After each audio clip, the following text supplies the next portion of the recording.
called International Orange, and is the same shade as the paint that coats Tokyo Tower in Japan and the Golden Gate Bridge in San Francisco.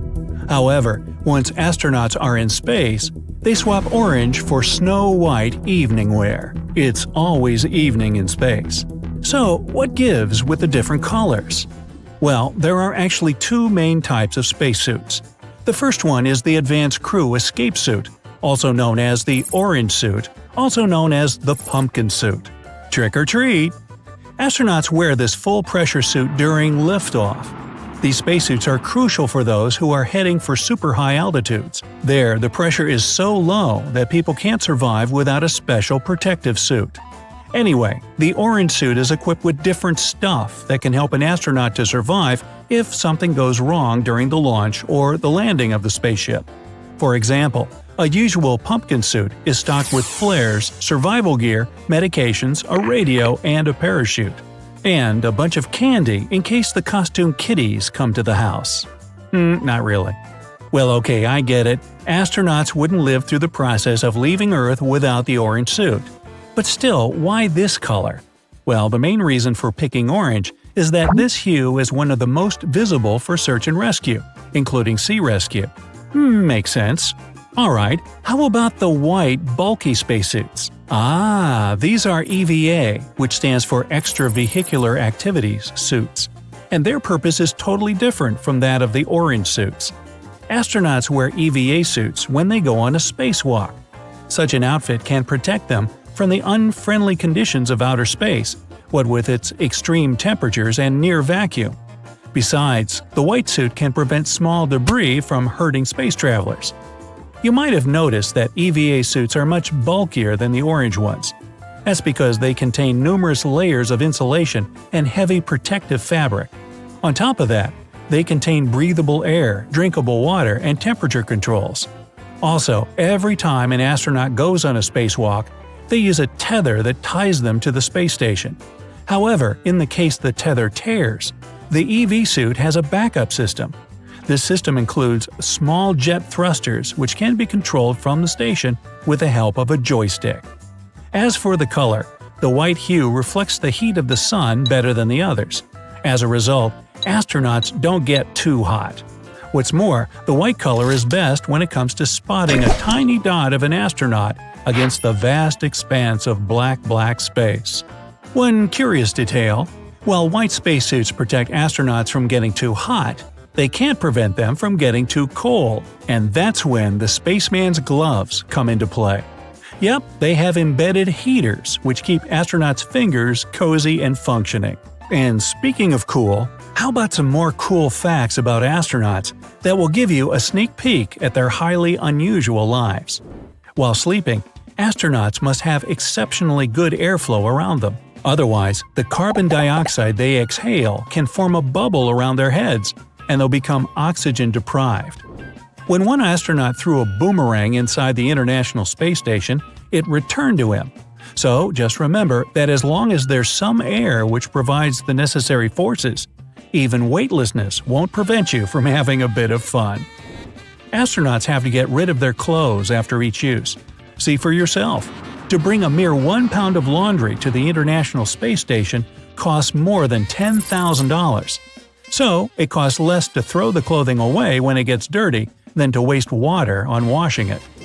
Skylab was the first American space station which operated for about a half a year from May 1973 to February 1974. Its interior was pretty big, and the astronauts sometimes got stuck in the middle.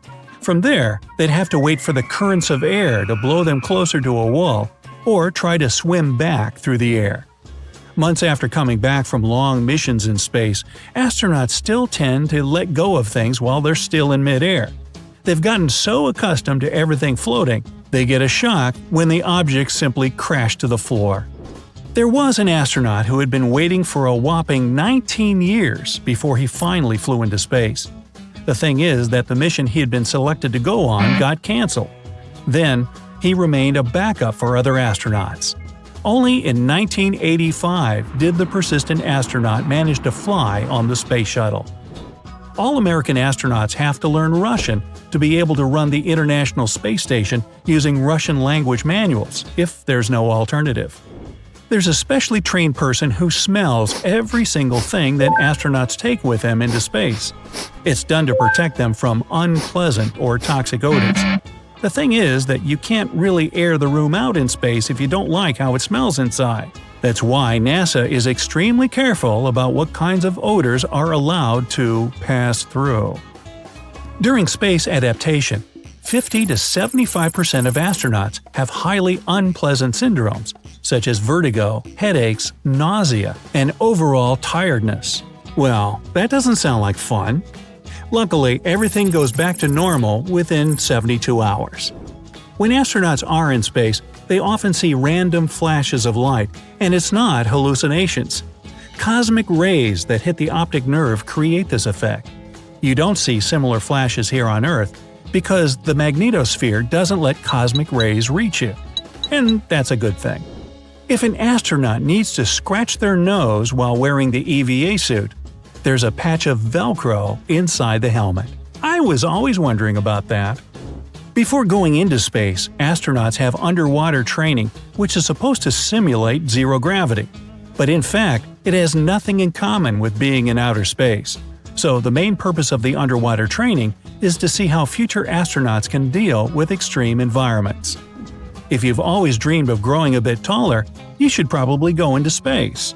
Due to the lack of gravity, astronauts grow, on average, 2 inches taller during their mission, but they shrink back several months after they return to Earth. Obviously, if someone gets injured on the space station, they can't be rushed to a hospital right away. That's why each astronaut is extensively trained so that they can deal with medical emergencies. Before flying to space, potential astronauts have to get through incredibly tough competition. According to NASA, they accept only 8 applicants out of 6,000. On top of that, the selection process takes around 18 months. When an astronaut returns from a long stay on the ISS, they feel incredibly clumsy. After being used to the lack of gravity in space, it's difficult to adapt to the necessity of climbing steps or going around furniture. The lack of gravity also makes sneezing inside a spacesuit a serious problem. If they absolutely have to sneeze, astronauts bend their heads downward and sneeze into their chest. Otherwise, their visors would have to be equipped with windshield wipers, and that's not very pleasant.